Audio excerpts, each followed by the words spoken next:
Hello, everybody, and welcome back to Astrology and Beyond. I am Tatiana, also broadcasting for ANN Archetypal News Network. And as I promised, I would bring you Uranus moving into Gemini through the houses, which means what does it mean for you particularly? Because as we discussed previously, and if you have not watched that video, it will be somewhere to watch. I will leave it in the description box below. The entry of Uranus in Gemini is marking a whole new era of air, basically. So this really will shift and accelerate an area of your life in a maybe radical way. And if you have not watched the previous video, please go watch it so you understand what Uranus actually means and represents. And in this particular video, I'm going to really address by rising sign what area of life this could be touching for you. So if you don't know your astrology chart, you can look it up in astro.com and just find what your rising sign is, because your rising sign will give you the placement or the house, the area of life where this Uranus will be transiting for the next 8 years, freeing you up, evolving you, pushing you towards something accelerated. Sometimes it can be felt erratic and not very grounded, and particularly Uranus in Gemini, which is really about extreme curiosity. It's like the beginner's mind all over again in that area of life. So, with no further ado, we're going to see what this could mean for you. So, let's see where this is. Okay, so if you are an Aries rising, this means that the transit of Uranus is moving through your third house. The third house is the house of communication, it's the house of the mind. It's also the house of connections within short distances. So short distance travel is about the neighborhood. It's also about siblings and the things that are closer to us, but in a more, let's say, evolutionary astrology way. The third house is also the house where we are developing our relationship to concepts and reality. This is why we say the house of communication and the mind, is because when the baby is born and it starts evolving, the representation of the third house is when the baby begins to make concepts in their minds about what reality is. It starts naming reality. So, with this in mind, what happens when Uranus, the planet of freedom, disruption, surprises, radical, fast evolution, enters there? Well, there's a few things here, few topics. Reinvention of communication, voice, teaching, and learning. So, if you have been in a rut with the way your mind works, and even maybe the place, the connections you have to others, and it seems like there's no longer much more of an alignment in your life, there's going to be a radical shift in that area of life. So how you communicate, and it could be involving new media, how to use all the new tools that are coming our way, AI and all of that stuff. But not only, it could be that could be one avenue, but it could also be maybe developing abilities like superhuman abilities of, let's say, something like telepathy. I don't know, things like that. It's like blowing your mind, just blow your mind so you can completely shift the way you communicate. There might be also changes in your daily environment, and that is the people that you're connected to.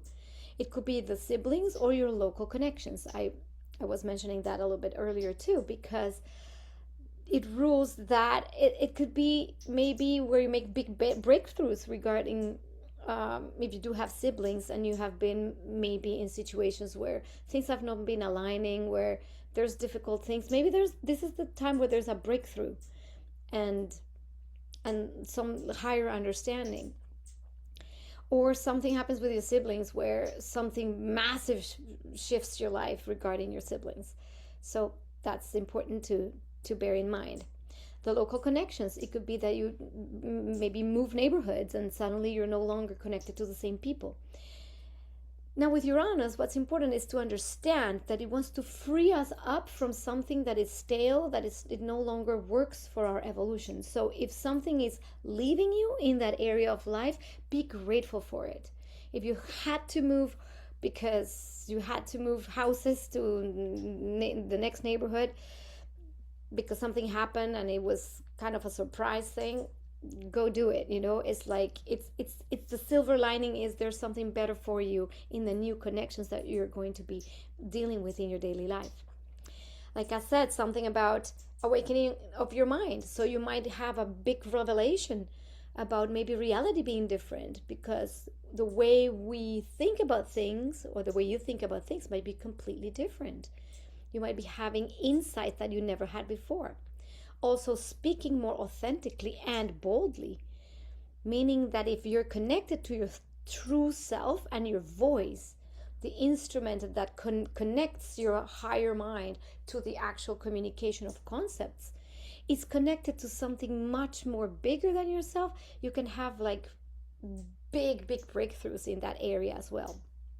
You may also acquire new skills in media presence, again, like AI, tools that are used for communicating in our daily life, or any of that. Writing, teaching, breakthroughs as well.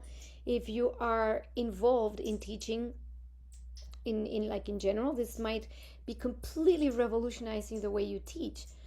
Or even in your local environment, it could sometimes may have to do with your children, even though that's more fifth house, but maybe you change your children from one school to another school, or from one system of teaching to another system. Or it might happen that you embrace maybe a new way of teaching your children, and it could be like homeschooling or something like that. All of these things, something to watch for, and this is very important with Uranus in Gemini. It's the scattered communication. Oh, why is this not full screen? Sorry. Don't you see? Scattered. Do. What is this? Soon. No. Sorry. Full screen. Sorry about that. Now it's better. Okay. Am I sharing my screen? Okay, something was... Okay, there it is. Maybe I wasn't sharing my screen after all. Okay, here we are. So something to watch for. Scattered, focused, or reactive communication, because Uranus can shift the mind from one thing to the next, to the next, to the next. So if you're having to, for example, focus on a project, and this energy might make it very hard to actually follow through. So it's very important that once you have an objective, to follow through with it. What also to look for is as much as we don't want to be scatterbrained, it's also important to be curious. In the third house, more than anything, don't attach to the one thing that you find. Be really curious, really learn. I would say learn any new technological media would be amazing for you during this transit, because that will give you an opportunity to maybe upgrade or up level everything about how your presence is seen and heard, how your voice is heard. So there you have it, Aries rising people. Okay, let's see. If you're a Taurus rising, for our Taurus rising people, you can also hear this for your sun sign, but the area of life really is more for the rising, so I want to emphasize this. But in the second house, so you will have, if you are a Taurus rising, you will have this transit in the second house. So what this means for you as Uranus moves through Gemini. The second house is the house of your values, is the house of resources, is the house of money. It's the house that deals with acquiring resources and providing for oneself. And again, through the evolutionary lens, the second house is where the baby, after coming out of the womb, right? And becoming the I am, the second house is where the baby experiences the first basic needs, like I need food. Where does food come from? So it would come from the mother in some way, shape, or form. So the baby needs to express itself and cry to get food. And then it's how the body, the actual physical body, resources itself to exist in this plane. So when we say, yeah, it is the house linked to values and this and that, is the reason is because if we don't have actual material resources like food, roof over our heads, sustenance, like some kind of safety and security that actually sustains our livelihood, our aliveness, water, shelter, food, then we don't survive. So the values, this is why money becomes a resource. We think it's just about money, but not only. Money is just a way or a means or an energy that allows us to resource ourselves, to provide for our sustenance and survival. So in the second house, we look at anything from finances or any other type of resources. And this is where the Uranus moving into your second house is going to revolutionize the way you maybe make money. So your finances might be shifting. And it could be surprising, very unstable financial life for 8 years.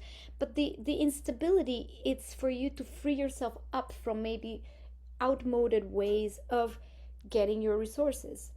So, for example, you might be considering new ways of having exchanges with others, like barter or things like that. Or you might go into crypto or something like radically different. Or you might be inventing some kind of way, a financial model, I don't know. Or different income streams. You might need to have several different income streams. Maybe it's not from one source, but many. And also, there might be a radical shift in your self-worth, how you view yourself, and what value you put on your skills.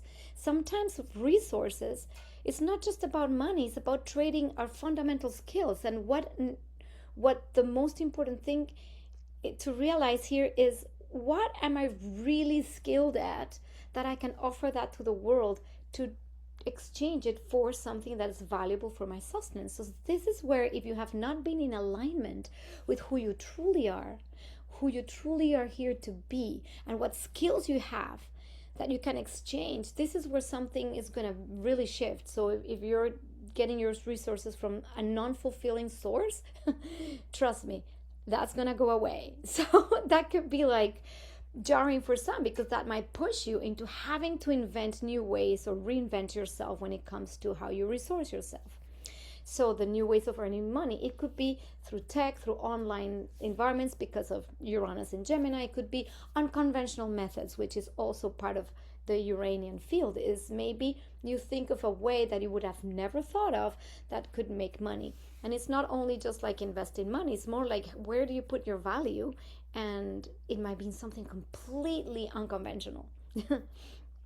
You are also in the process of redefining values, and what truly matters begins to change. So this is where maybe some people might be working and making a lot of money and not being fulfilled and going like, why am I doing this? And suddenly you realize that you might be more interested in learning something new, because Uranus in Gemini wants us to learn something new, to get new skills, and to get curious. So to get curious maybe about how you could resource yourself, and that could be starting a garden and growing your own food with some kind of interesting method. It doesn't mean you have to live in a farm. It could be like suddenly you take on growing sprouts, and now you want to grow your own food and maybe grow it in bins, and then you start researching things like how to grow food in ways that maybe ancient ways that are modernized. That's exactly what I'm doing. I'm using hugel culture and experimenting with how to grow in containers using hugel cultures. And to me, that's very exciting and interesting. And so that could be something you get interested in. Or maybe the way you define what you truly value completely change. This will definitely mean financial ups and downs, and you need to be flexible. The need for flexibility is going to be absolutely important with Uranus and Gemini, because like like in everything Uranus, one day is this, the next day is that, and don't get attached. If something fails and it's not what you thought it would be, it's okay. Try the next new thing. And not to be very scattered either. Remember, trying too many things at the same time might not yield anything in the end.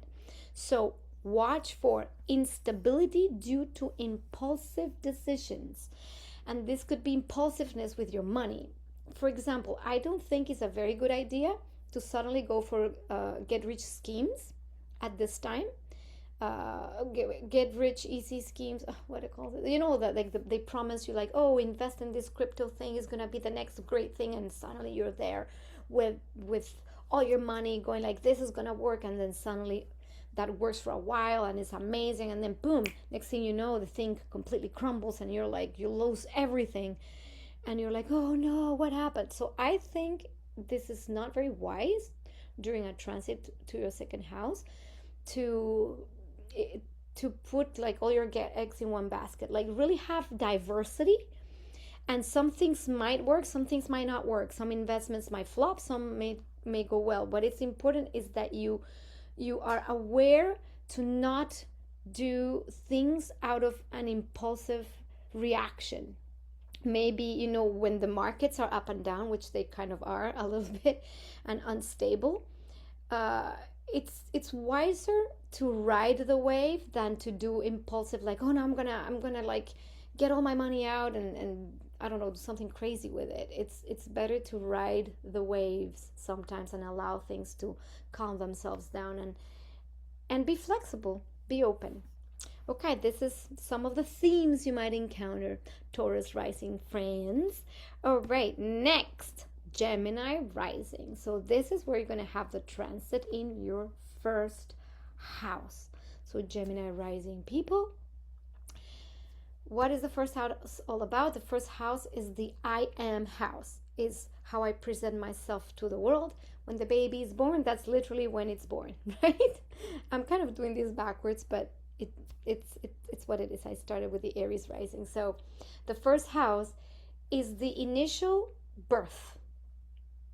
And when a baby is born, it just exists in this world as an I am. Different from the world it existed previously in the womb. It's literally the I am, and now what? What do I do in the world? What do I become? Who am I? And that includes the body, but also just the sense of self, the sense of being. In this transit, there's going to be a radical shift in yourself, in who you think you are. The identity that you thought you had might be completely put into question during the next 7 years, 8 years. But in particularly at the beginning, when the transit hits, that's when the biggest changes occur. There might be lots of surprising things that push you towards reinventing yourself, who you are. You might also encounter possibilities of studying new methods of self-analysis. There's things like the gene keys, for instance, that I find phenomenal, or even astrology. You might want to dive into how to understand yourself better, and maybe that will give you a different self-concept. So your identity, your appearance, and your direction may shift. Even your physical appearance under these transits, this is where we might want to radically do something to our bodies. And it could be something minor, like the radical, let's cut our hair from long to super short and then dye it or whatever, to a radical makeover. Or you want to throw your whole wardrobe out and reinvent yourself because you no longer resonate with the identity, even the clothes or the objects you own. Well, that's more of a second house thing, but what the things that represent you no longer represent you. There's also a strong urge for freedom and authenticity.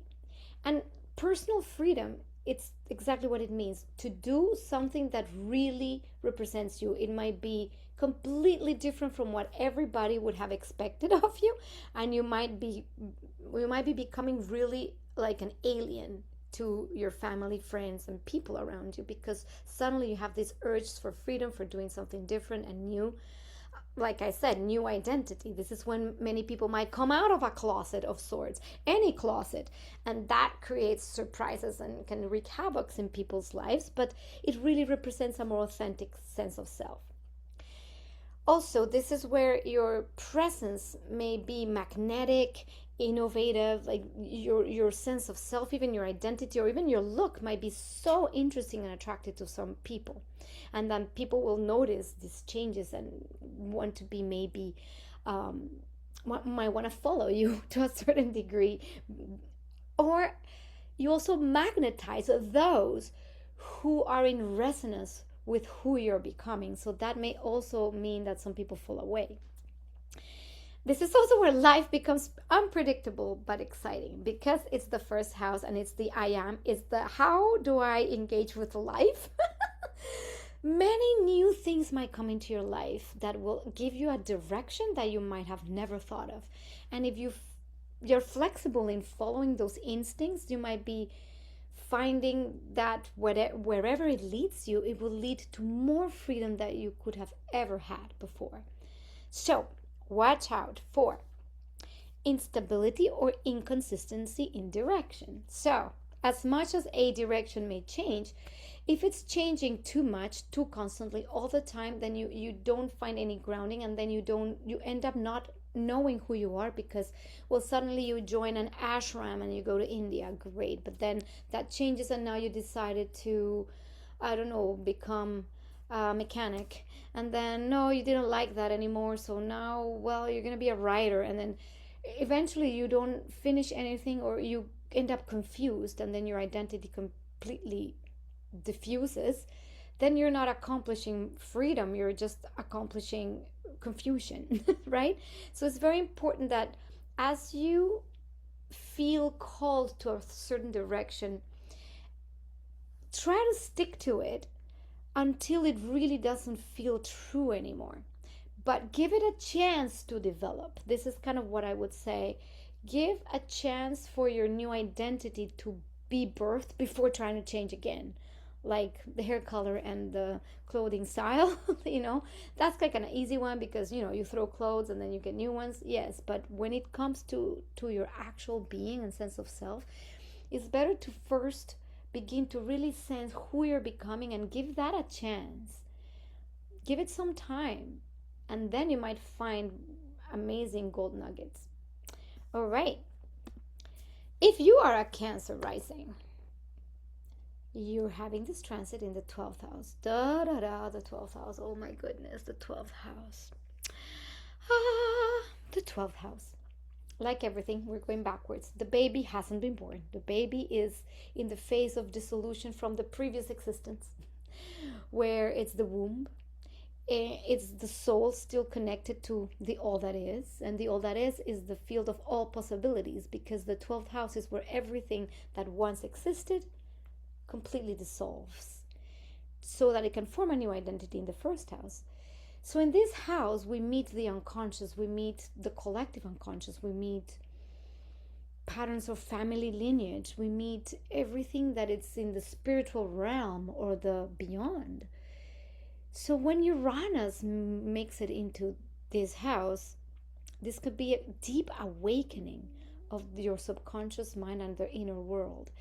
This is where people can suddenly start having flashes of insight and literally beginning to connect to the realms of spirit in ways that were never ever even experienced before, like a Kundalini awakening that suddenly opens you up to, I don't know, astral traveling, multidimensional bilocation, talking, maybe seeing auras, and then talking to trees and other dimensional beings, and you might think you're going crazy, but in reality your experience is opening you up to a reality that's actually more real than not.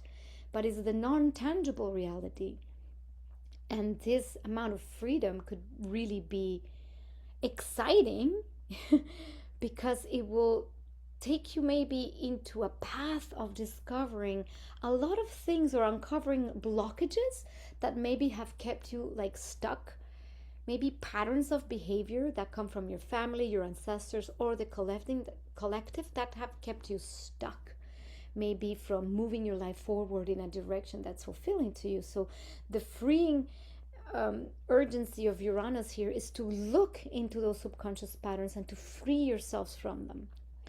This is where you can have sudden insights, dreams, and spiritual downloads. This is the channeler. This is the gifted channel that suddenly can start connecting also to others. And Cancer risings, you are naturally an interface for the body to feel into the field. You are already porous in your body. So at this time, it's very important as you're awakening to more and more of that invisible power to take really good care of your body, but also to use your sensitivity for those bigger maybe messages that want to come through you. This is where you might become a channeler or someone that helps others interface with that reality that they may not be seeing, but you are. Also very important, because the 12th house needs so much, it's so vast in the energy. If we're always spending our energy in the outside world and we're not recharging, this can become a little bit like paranoias, and and it could be ungrounded energy, psychic energy. So it's very important to have lots of moments of solitude, meditation, retreat, and inner recalibration, because precisely you're connecting much more with the other side. This is where you need a lot of time to put your energetic bubble around you and not necessarily engage with everything and anything, but really have a good energetic hygiene, including salt baths, daily grounding, hugging trees, spending some time in solitude, just breathing and being with yourself, regulating your nervous system so you can actually be in tune with your environment.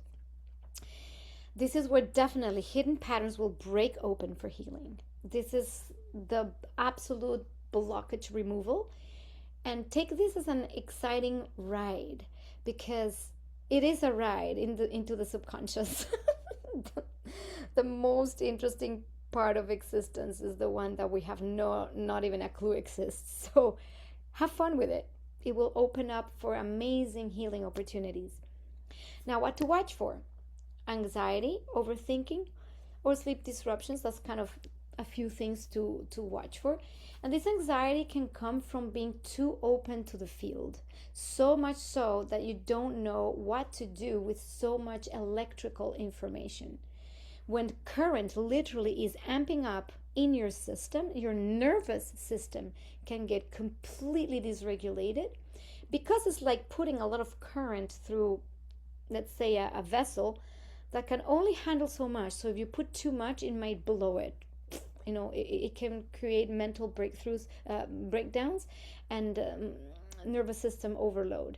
So it's very important to have good sleep habits, do a lot of breathing, regulating breath work, so slow breathing, and not so much of the cathartic breathing, I would say, because unless you are deliberately wanting to go into some kind of catharsis to unlock certain hidden patterns, I would say it's better to go into self-regulation, because you're going to be open regardless. So I would say enjoy the ride.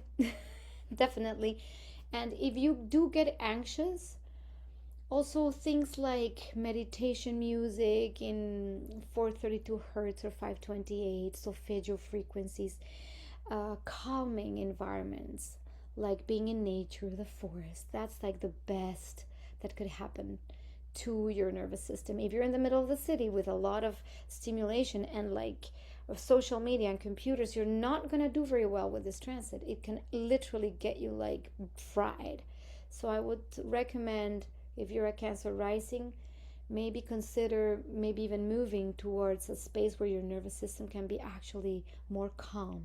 So if you live in a very chaotic household, either reclaim like a space that's only for yourself, or consider moving, consider going for like retreats once in a while, like literally every month or so, to a place where you can actually just be in quiet and silence. Okay, that's the best I have for you, Cancer risings. If you are a Leo rising, this transit is happening in your 11th house. The 11th house is the house of our groups, the human family. This is where we find meaning in connection to everyone, to what we're here to do in the planet, in the sense of how we build our societal bonds with others. That's why we see friendships, associations, groupings, social causes, communities in the 11th house.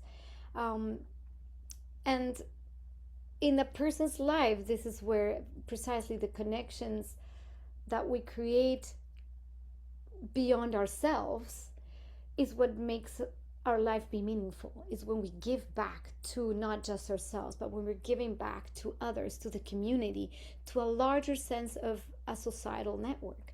So in the 11th house, for all our Leo risings, what's going to happen here? You might completely find new groups of friends, networks, and communities. So this is where you might be breaking ties with old communities if they're not supportive of your path. You might find completely new sets of friends or groups or associations. You might be inclined to maybe sometimes travel and find different people. It doesn't necessarily involve traveling, but sometimes I feel like traveling or going, seeing more of what the world has to offer gives you more contact or context with when it comes to new friends, or just very unconventional people just make it into your life.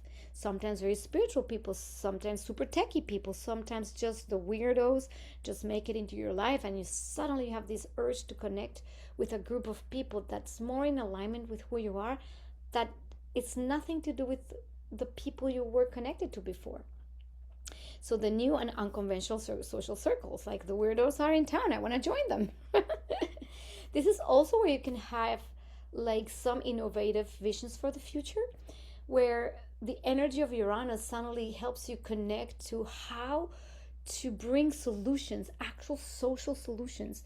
And this is where we find ourselves wanting to break free from outdated social norms and social structures. And this is why a lot of people here join intentional communities, or they join groupings of people that are trying to do something very radically different for the world, like new scientific groupings or environmental groups, or something, some kind of cause that is related to improving how we all live together in this world.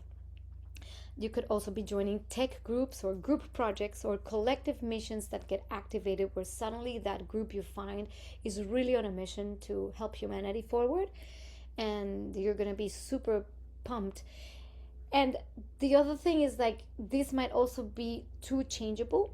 So this is what to watch for, is the instability in friendships. This is where you join a community and suddenly you're super pumped, and you're so excited about this new group of people, and suddenly all these people like fall apart, and then suddenly you're like, oh, okay, it was not this. So then next group of people, and the next group, and the next group, and the next project, and the next endeavor, and then again you end up with no friends.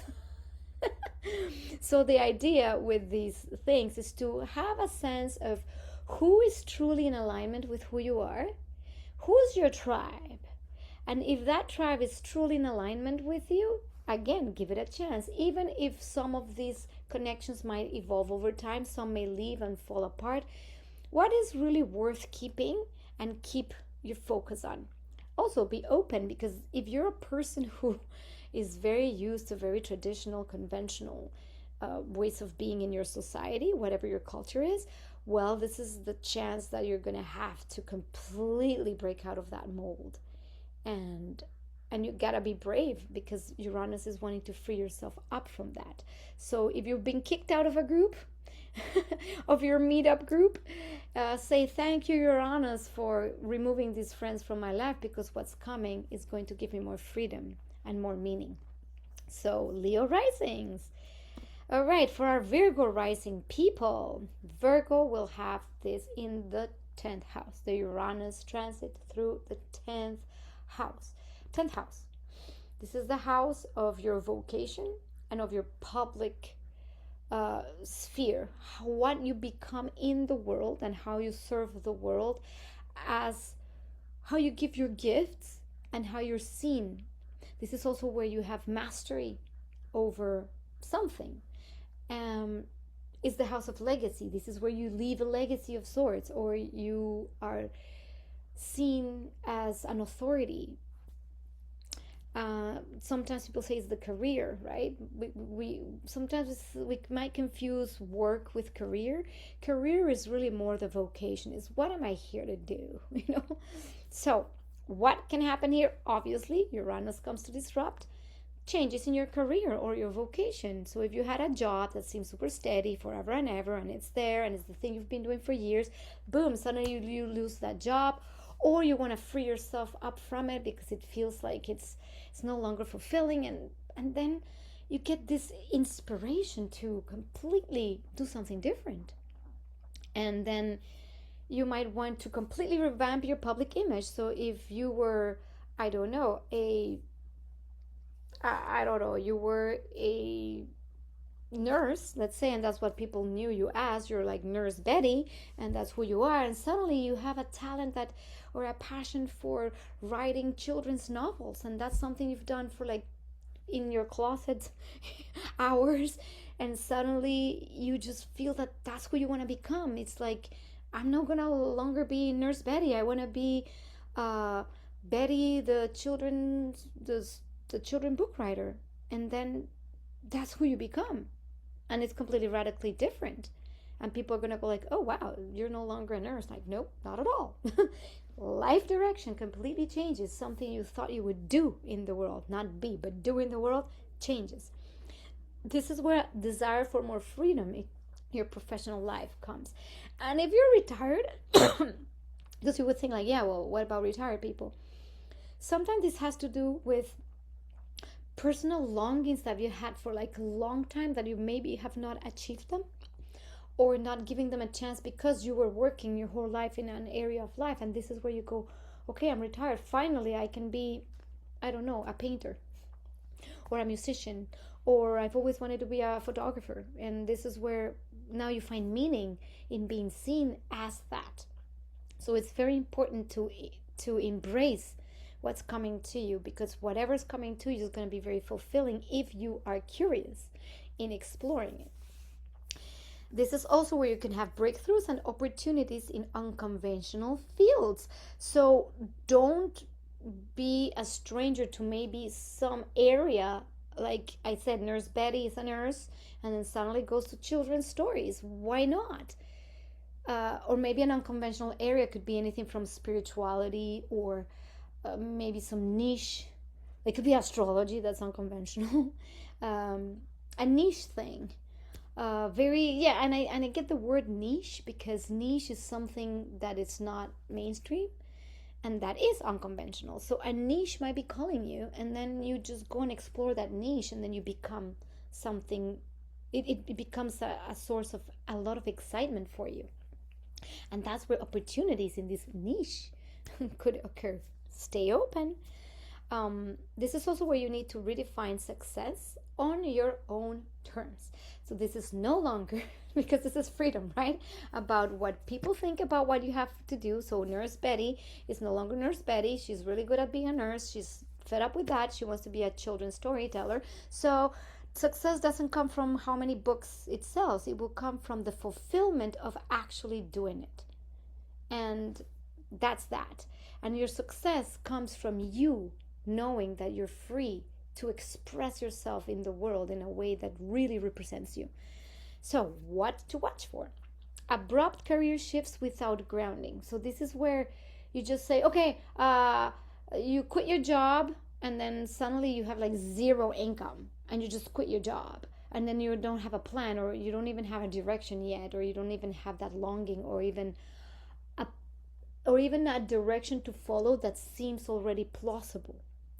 because what happens is then you end up with no career, no direction, and no money and no sustenance. So it's very important that if you're considering shifting careers, and if, for example, you already left your job and it's already gone, that you have a realistic plan on how to carry that longing for something different that you kind of know already is budding. How do you carry it through? So what this look like is baby steps, meaning in Gemini it can be, oh, what do I do now? I'm gonna do this and that and this and that, and then you end up like trying a million different things to do and apply for different jobs without even knowing what you're applying for. Stay grounded in that impulse that you had, that you know is coming for you, or that you've had for years kind of cooking, and take one step in that direction at a time. And like I say with Uranus, you need to stay the course in order not to get the energy completely ungrounded and then eventually not amount to anything. So it's both staying open and staying grounded at the same time. It's kind of how to ground a high voltage cable into the ground. You need that grounding to be able to channel or funnel that amazing energy that's coming. And this is why it's important to not be consumed by social media and all the things that could overwhelm our nervous system. And in the 10th house, I would say it's really important to use the tools that we have available at our disposal. How do you become visible in the world using maybe new media? Maybe you're considering certain platforms that you wouldn't consider before. I don't know. This is just possibilities. If you are not into AI or any of the new technologies, okay, what are you into that is a niche that's unconventional that you would want to try? Maybe it is, or maybe it is Nurse Betty wants to write children's books for children with autism and that they have telepathic abilities and then they can read like this, and then Nurse Betty is now learning how to do telepathy. So I don't know, the children's books can be read with blindfolds, which is actually a thing. All right, Virgo rising, get excited about your new direction in life. Libra risings, my Libras, you will have this in the 9th house. So what is the 9th house? We call the 9th house is the house of philosophy, higher meaning, higher learning, travel and international travel. But why travel and culture? Because it's the house that expands our horizons, where we find truth and meaning through experience. This is why the 9th house contains all the themes around being connected to different cultures, different religions, different perspectives of lives, but also truth. This is where we find our core truths. And what happens here, because this is where we get our beliefs, because in a person's life, the beliefs is what makes then the 10th, 11th, and 12th houses possible, because what we believe is then what we offer to the world, right? So these are our beliefs forms. So when Uranus comes here, guess what's changing, shifting rapidly and radically? Your beliefs, your philosophy of life, your worldview. And this is where, for example, it could be either way. It could be a positive experience or a negative experience, depending on how you take this transit. But let's say you've been a Mormon all your life, and no offense to Mormons at all, or this is just an example, and you feel that this belief is no longer like meeting your worldview at all. And this is, for example, this is the exact example of a YouTuber that I really like, that I follow. His name is Johnny Harris, who became one of, I love the way he puts the world out there, because he grew up as a Mormon, was like super dedicated, like the most Mormon ever, until something went poof, and he wanted to leave the Mormon church and yes, it was really hard, but the pull for freedom from that was so strong that then the world opened up a million other things and a million other ways of seeing the world. And Johnny Harris's story is a typical Uranus ninth house experience or expression. If you want to check his videos out, he has some of videos about how he left the Mormon church, and it's very interesting in his own way. Obviously, that doesn't mean it's everybody's experience, but the whole point is that your beliefs can completely so radically change that you end up again moving, or this is where you go and say, well, now I'm going to be a Catholic or a Christian, or I'm going to turn Jewish, or I'm going to be completely an atheist. I don't believe in anything, whatever. Or you join a cult, who knows? Please don't. This is also where you might find new learning paths, travel, or teaching opportunities. Because you want to expand your worldview, this is where amazing opportunities for traveling or expanding your mind come your way. And either because you could be also the teacher and you become a different kind of teacher, more unconventional. This is where you might want to change maybe your ways. If you're already a teacher and you want to stay in the field, this is maybe where you find other ways of being a teacher. Maybe you consider some kind of online platform that now allows you to reach the world in a bigger way. Or you might be considering traveling around the world and then absorbing more knowledge and then teaching what you know, but in other countries and other places, or through an international platform where you are heard as a teacher. This is where you question old truths and then you embrace the new paradigms. We talked about that. The new paradigms is, if you were a Mormon and you're no longer a Mormon, that's a whole paradigm shift. It's not small, it's big. This is also where you can expand your intellectual and spiritual life, because it gives you now suddenly the fact that you're leaving like maybe a smaller mindset or rigid sets of beliefs, and suddenly you meet somebody or a group of people or through traveling or however that, or you watch a YouTube video that suddenly rocks your world and you're like, oh my God, this is me. And I kind of believe I was in this like small-minded worldview, and suddenly you start going down some rabbit holes, and then those rabbit holes take you to much more fulfilling spiritual experiences, or a spiritual life, or religious if you want. So now watch for ideological instability or confusion. This is where I'm no longer a Mormon. I'm going to explore Judaism. Okay, I don't like this. Okay, now I'm going to become a Christian. Oh no, I don't like Christianity. Okay, I'm going to join the Satanists. Oh, that's great. No, I don't want to be a Satanist. Now I want to be an atheist. And now suddenly you have no beliefs or nothing to ground your beliefs in, and you end up really confused and not understanding, because now you're trying to follow this church, that guru, that other guru, and then you end up scattered. So remember, you are your own guru. Let's start there.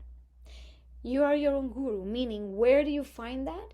You find it in discernment, in discerning what really resonates, and stick to it. Stick to that resonance and go to the end of that path to see if that rabbit hole really resonates, and see how far you can get, and if that supports your well-being and your worldview, then by all means go for it.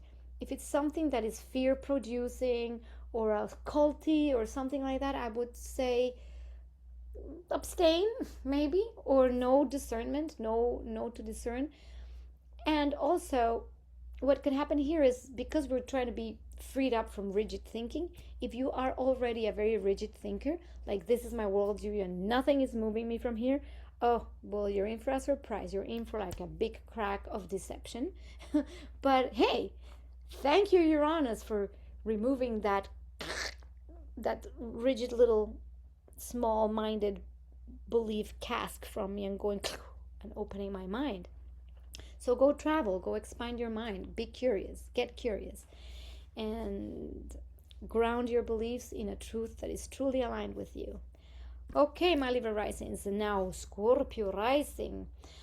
Oh my goodness, this is interesting because Scorpio risings will have this in the 8th house, and Scorpio and 8th house are very, very related because it's the house of Scorpio, and it's the house of depth, the house of where we see all the shadows that nobody wants to see. They're in the 8th house. Is where we uncover traumas, and when we uncover This is the house of death. It's the house of death and rebirth. This is where we form attachments, and these attachments also get undone.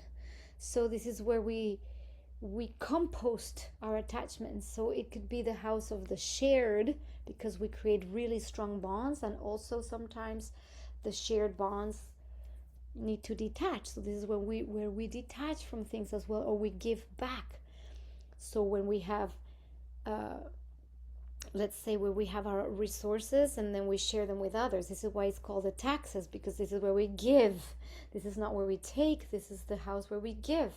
It's the house of intimacy. Why? Because intimacy is about deeply merging with another, or merging with self, to look into the deeper aspects of our psyche, and not in the 12th house sense, whereas the whole collective is more about your personal journey, your own personal shadows. And this is where we also find the greatest transformations. It's the house of the phoenix. So Scorpio rising says, if you did not have enough transformation in this life, you're in for one big breakthrough in this house, where maybe deep-seated traumas, if you've had for a long time, are going to finally be freed up and given a new opportunity. So first, transformation in intimacy, shared resources, and deep psychology. So this transformation could look in many ways. For example, intimacy could be something like, if you had blockages, for example, in intimate relationships, like a blockage towards maybe not being able to have a fulfilling intimate life with someone, or you have, sexual issues, This is where Uranus comes in to help you figure out where those blockages are and how to transform that and how to completely free yourself up. It also could be that if you have bonds or toxic relationships, this is where Uranus will make sure you're not going there anymore, where it makes sure you are going to free yourself up from toxicity or toxic codependency, because that can happen a lot. Toxic codependency in partnerships, where we'd rather stay together even if it's horrible. Uranus comes here and says, you can't do this anymore, you need to separate. Also, toxic enmeshments with people. It could be spouses, but it could be people, groups, friends, alliances. It could be anything where there's a merger of monies or anything like that. There's a lot of shared pool of things. This is where Uranus comes and says, if this is not fulfilling and this is draining, this needs to go, and it will separate and sever those connections. So this is where the sudden financial shifts involving others can happen, because if, for example, a partnership or a corporation is done, and this is the end of its cycle, because you need to evolve, and then there's lots of shared, finances and stuff. This is where the partnerships dissolve. Also, maybe a marriage that's dissolving, and this is where you have to figure out who gets custody of this, who gets the house, who gets the car, and all of that sweet stuff, right? Now, know that when Uranus moves through here, it's for your good. So if things like that sever and are ripped apart, and it's not to create more trauma, it's really to free you up. So take it as that, and then you will be golden. This is also the awakening to hidden truths. This is where you find out things, and things in yourself and things in others. Maybe this is the things that you never wanted to see, and now you see them, and you're like, oh my gosh, how did I not see this gigantic red flags? And then you just see it, and it's so clear that you either make a decision to evolve from there, or you will be evolved from it. This is also where you get deep emotional and energetic breakthroughs, because this is where you go, okay, why have I been acting this with others? What are these codependencies about? Why? Either because you overgive, that could be one, or because you're taken care of and you're overtaking, So, yeah. So watch for instability in shared finances or trust dynamics. This is a tricky one, because you, like everything, you need to have discernment in who are the people that you can truly, truly trust. So if you know that it's a toxic thing, let it go. But conversely, if something good comes into your life that is wanting to come towards you and be closer, don't just dismiss it and now suddenly start like, okay, I'm gonna invest here and invest there, and now put my money here, and then sleep with this person and that person, try this tantra thing and that, like, because now you're maybe scattering your energy in search for the next connection, maybe, and that would be like the lowest expression. So what's important is to create the bonds of trust through deep truth and deep self truth. So people that are in your life, some breakthroughs might happen with respect to maybe your partners, and then the breakthrough doesn't necessarily mean that things separate. It could be in your marriage, and instead of separating, you realize that there's deeper layers that you can explore together, and suddenly you have a breakthrough, and then the next level of your marriage can kind of exist now because there's a deeper commitment or a deeper bonding. That could happen. That is freeing in essence, especially when you free up from aspects of self that are in the shadows. But here you will see them, yes or yes, and you will want to uncover them. And if you deny the uncovering of it, it will rip it, so rip it open. So Scorpio risings, get excited about the immersion within yourself and your dynamics, especially with money. I would say, like, look at how your dynamics with giving, overgiving or overtaking are. I know that's like kind of not pretty topic, but this is where we are going to see that. Who's a taker, who's a giver, and if you're an overgiver or an overtaker, it's okay. Don't judge yourself. Just see why this is there, and that can give you the big breakthroughs. Okay, Sag risings. Oh, that's me. Ta-da, ta-da, ta-da. Oh my God, that's me. Sagittarius risings. This happens in your 7th house, and the 7th house is the house of partnerships and alliances, in the sense of like the one-on-ones, the societies, or where we find contracts. So it's different from the partnerships in the 11th house, which is more like friendships and groups. This is more about contractual partnerships where we sign deals and we merge with another person or people to be bonded by and with. And that's why we see marriage. We say it's the house of marriage. And in a person's life, this is where we are no longer in the area of the self, but this is where we begin to be self with another. That's why when we have planets in the 7th house, there's something about the others that about the other person or people that is going to be like key.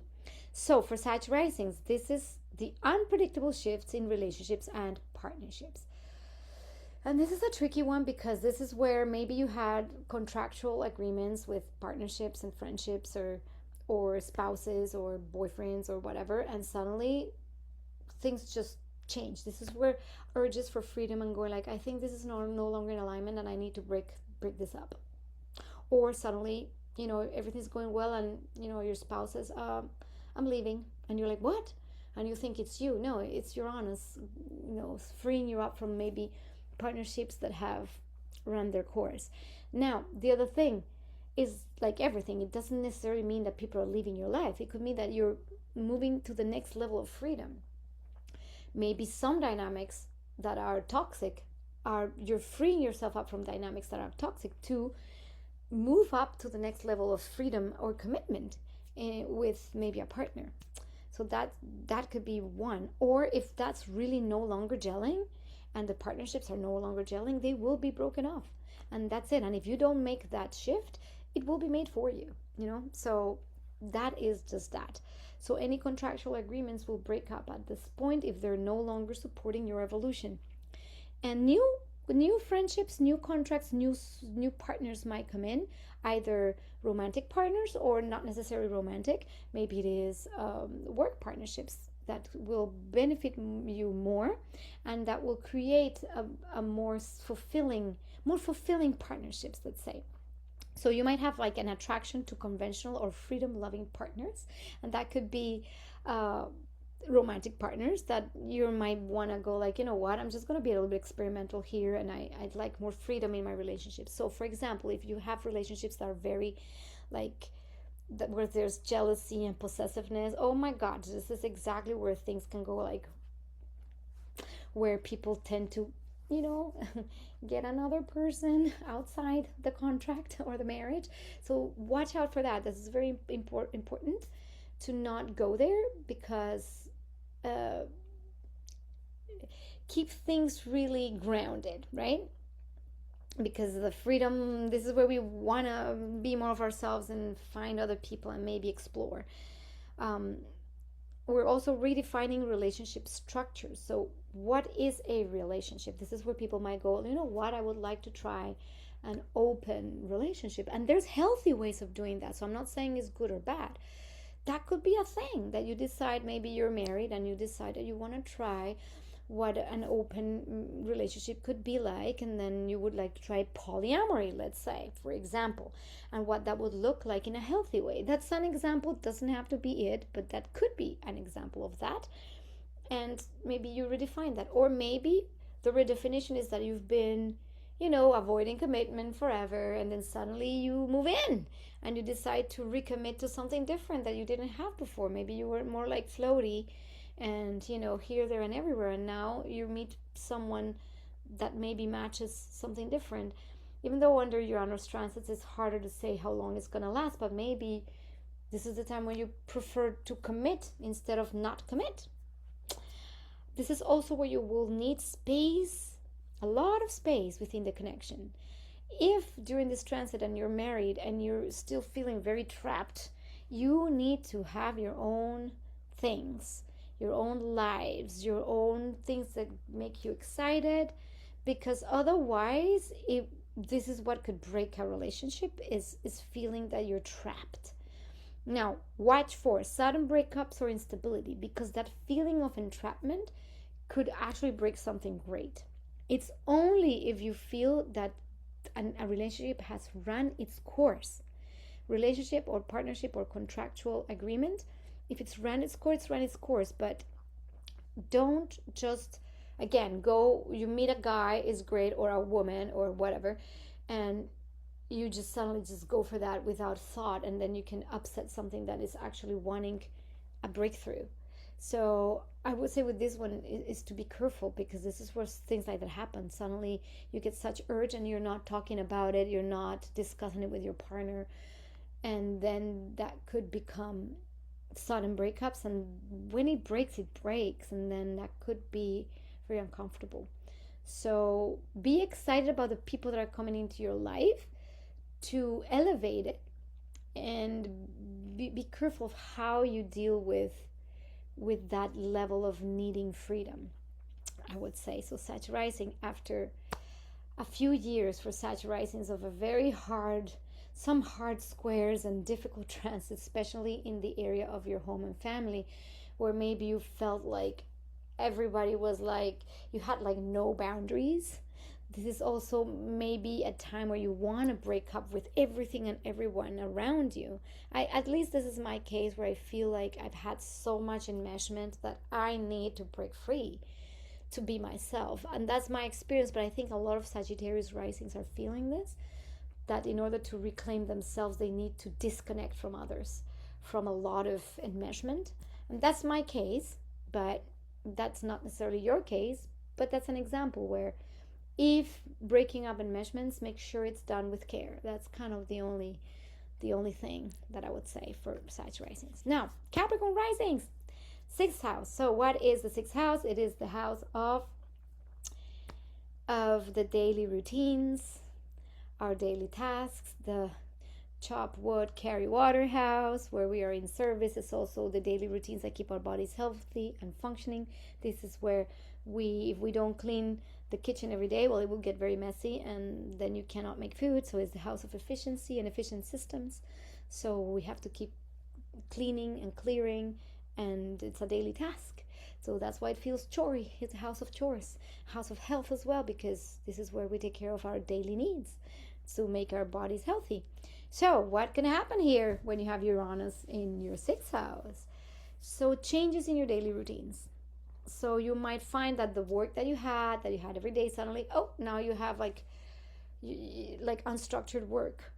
Maybe your health habits also change. This is where you might become more healthy, because suddenly you're invited to have more healthy routines, and or free yourself up from unhealthy routines. Maybe this is where you take on like a protocol for cleansing, or take up a new diet, like being, I don't know, vegan or whatever, something that supports your health even more. You might also find new ways of working, because this is the house of like the daily routines and daily work. It could be remote work, it could be tech based, it could be unconventional, it could be like working from home, and then not like going to an office or to a place that you go every day. This could be a thing where maybe you're asked to travel now for your job, and then you're no longer in an office, but you're promoted to, okay, now you're going to be the traveling agent for this XYZ, and now suddenly your routines are changing, and that will give you actually more freedom. Also, maybe your workspace or where you were working seemed like monotonous and not exciting and not fulfilling, so maybe some excitement comes your way. This is also where the nervous system lies, is the house of Virgo. So you might be more sensitive, like in your body, in your nervous system. So it's important to regulate. And this is why daily routines of breathing or meditating or having some kind of healthy routine is really important. So if you don't have healthy routine already, from healthy foods to healthy sleeping habits or healthy breathing habits, this is the time to embrace that. Because maybe if you were just eating junk, this is where Uranus will, make its mark and show you to free yourself up from that. It will take that away from you in ways that are like, I don't know what way, what the example could be.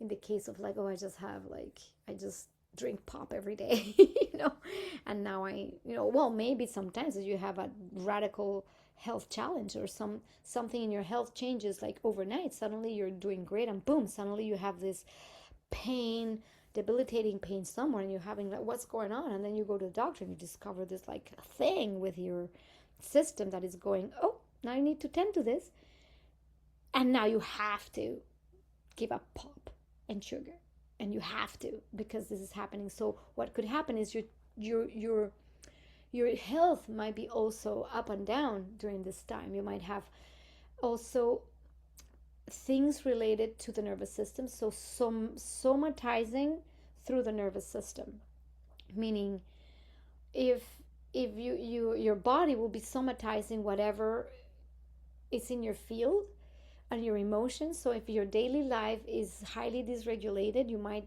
have a lot of issues with your health that are somatic in nature. This is where the fibromyalgias live, or the autoimmune diseases, or the rashes on your skin that suddenly appear, and you're like, or an allergy that comes out of nowhere. So it's important to pay attention to what are your habits, and especially how you're keeping your nervous system regulated. Again, breathing. Can't stress it enough. And this is where you might find innovation in wellness practices. Why? Because if you get sick, you might want to find what is actually really good for me, and then you might have these breakthrough things in the wellness. What to watch for is burnout or inconsistency. And the burnout is, again, tied to maybe overexerting yourself, because the sixth house is, the daily tasks, the chores. So it could be burnout out of maybe working too much. That could be one thing. Maybe the instability of going here, there, and everywhere, and not having time like to ground, or to have like your 5 minutes for your nice tea or something like that. And because suddenly you become the representative for something and have to be traveling all the time, now you're eating out all the time, and you're eating chips and this and that, and then suddenly you're working a lot, you're burnt out, you're not eating healthy. Well, guess what happens with this dysregulation will come, boom. Now you have to make sure to be consistent in your practices. Okay, if you're traveling a lot, make sure to always have a meal that is really healthy. Maybe take time for your breakfast to be always a very healthy breakfast if you don't have time to eat your 3 meals a day, or maybe 2 really good meals or whatever.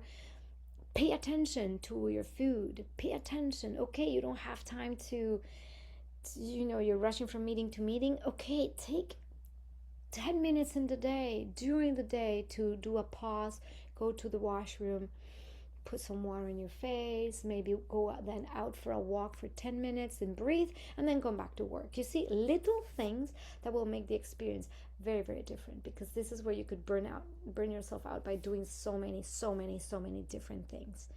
And yeah. Okay. Aquarius rising, we're almost done. 2 more. I know it's been a long one, but I think it's exciting. And if you didn't find yours, you can go straight to yours.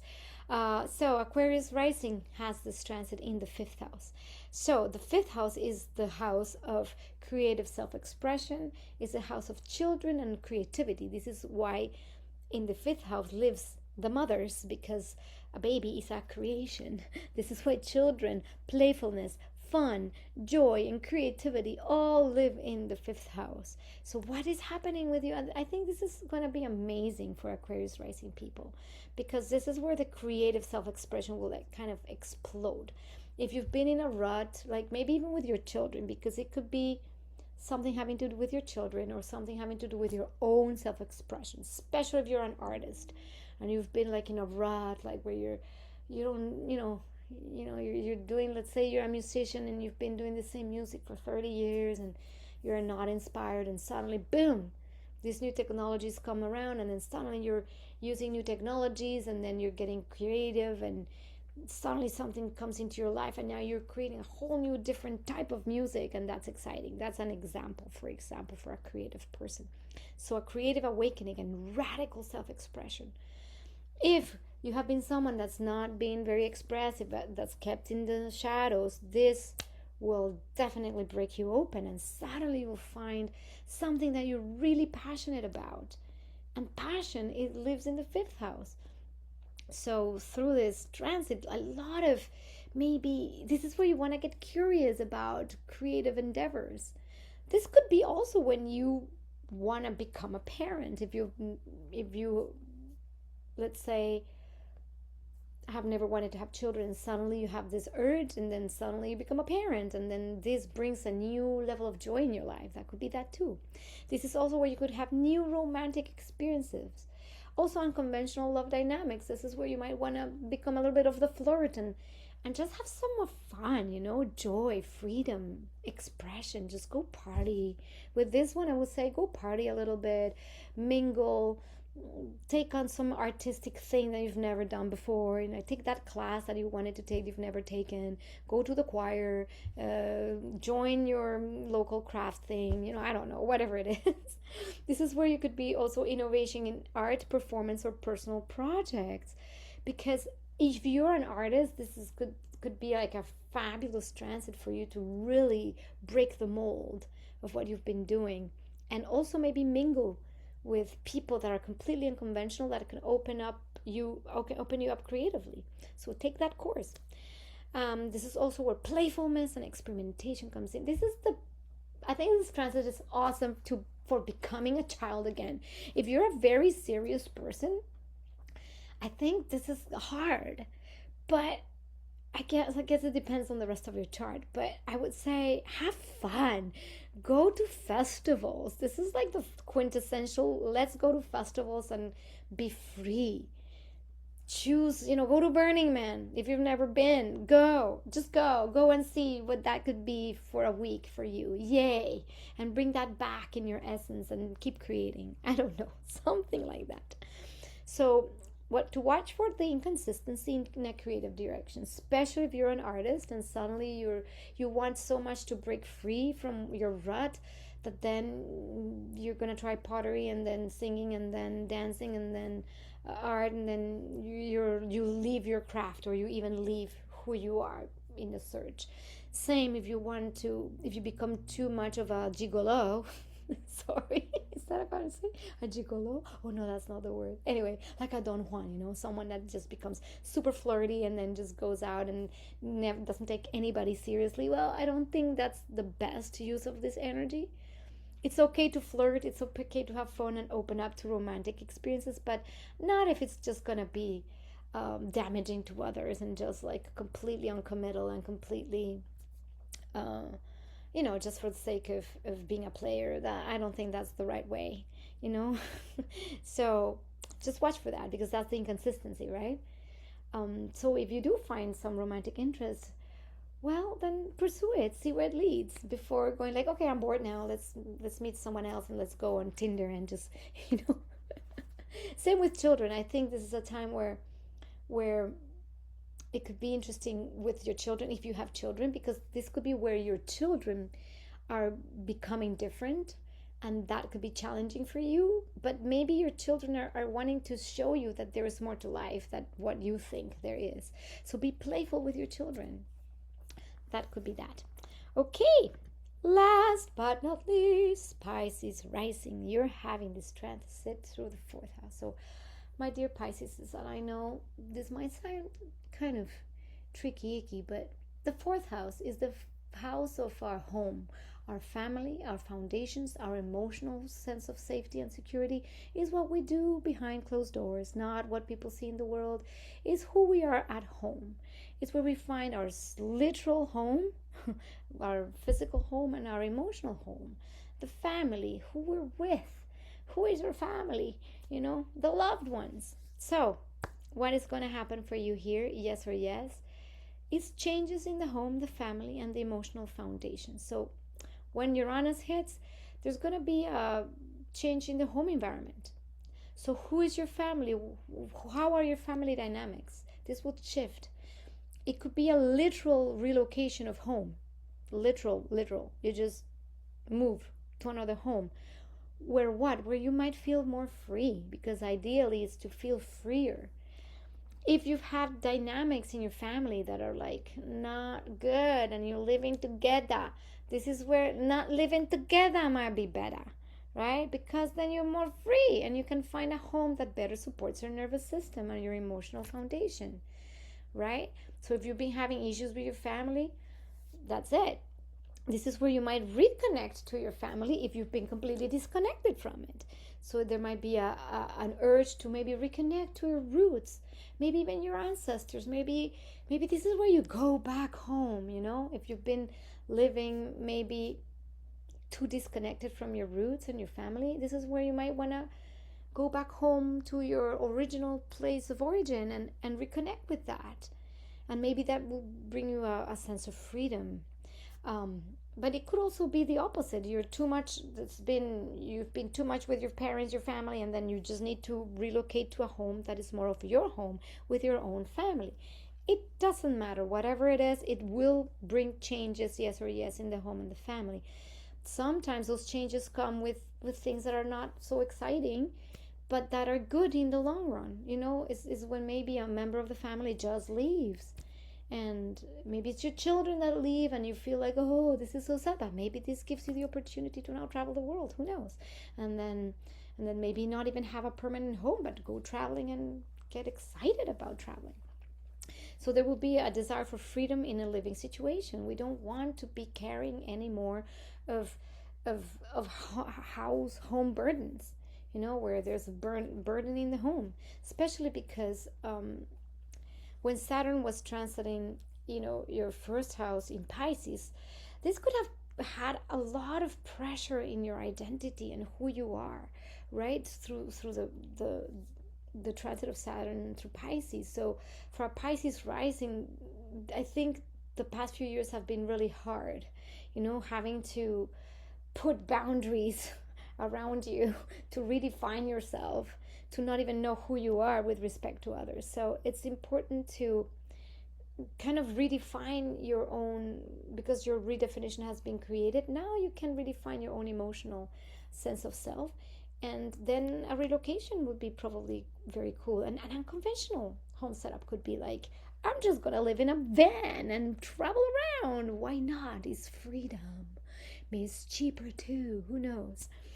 There could also be emotional breakthroughs tied to early conditioning. This is where, again, going back home to roots and family might help us see what patterns have kept us tied to a certain way of being, or certain dynamics that repeat in the family over and over again that are not freeing.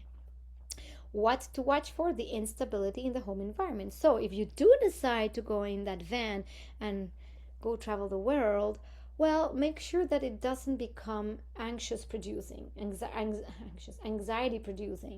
I am saying that because that's an example. Like, you relocate to your van and then now you don't know where you're going to sleep next. That could be anxiety producing. So it's not about now creating so much instability in your home life that you become anxious, but make a plan of, like, okay, if you're going to move, then what supports your nervous system, and then don't try to move 10 times from now, because you could maybe move to a place and then live there for a year and then like relocate again for 2 months and then relocate again for 5 months and then relocate, and then finally you're never finding your ground. And this has to do with some inner issue of an inner sense of groundedness and safety within yourself. So your home is yourself and your home is your family. And who is your family? Is the people that are closest to you, that you can trust and love, and that no matter where you are, you're going to be fine with them, right? So it's a little bit of both, finding a balance in how to be rooted and how much freedom you give yourself. Also, if the home environment has felt heavy, or in the past few years, this is where find a home environment where there's nothing to do, where it's just for you to be at home, relaxing, and that could be freeing yourself up from like heavy family dynamics. So that's that. Okay, we've done the whole tour. This was a long one, but I guess if you only watch your sign, that's exactly what it's meant to be. Just if you are interested in astrology and want to understand more what houses mean and how this could play out for you in future years by watching the transits of Uranus, this is it. So this was very, very rich. So I would love it if you could give it a thumbs up, subscribe, tap little bell, share it with people. Maybe you know somebody who could benefit from this information, and then you can tell them, oh, I heard Tatiana say these things, and maybe this can help you free yourself up. Also, remember to also watch for what you need to watch for with Uranus, right? The inconsistencies and erraticness. Now, the last thing I want to say, I forgot to say this at the beginning, so, well, if you're here at the end, that's great. I will say it in my next video anyway. I'm offering a webinar in July, and I will put the information in the description below. And this webinar is all about how to empower yourself by knowing basic astrology with me and using AI. So it's an astrological insights and artificial intelligence literacy course. So how do we use AI in this day and age properly, with the right prompting, understanding the pitfalls of how AI can help or be detrimental with respect to our personal development through astrology. Because I know many people might ask questions to ChatGPT or Claude or your favorite AI, and then you get all these answers, but how do you know that it's not making stuff? Let me tell you, it makes a lot of stuff up. And because I know I've been studying astrology deep and hard for years, I can now guide you. So if you don't want to become an astrologer and go in the deep and know everything, but you still want to have a tool to empower yourself on your own journey, so come to this introduction webinar. It's going to happen in July, and this can give you a lot of insights, and then maybe later you want to go even deeper. But I will invite you to this webinar. Link it in the description below. And I love you, and I'll see you in the next video.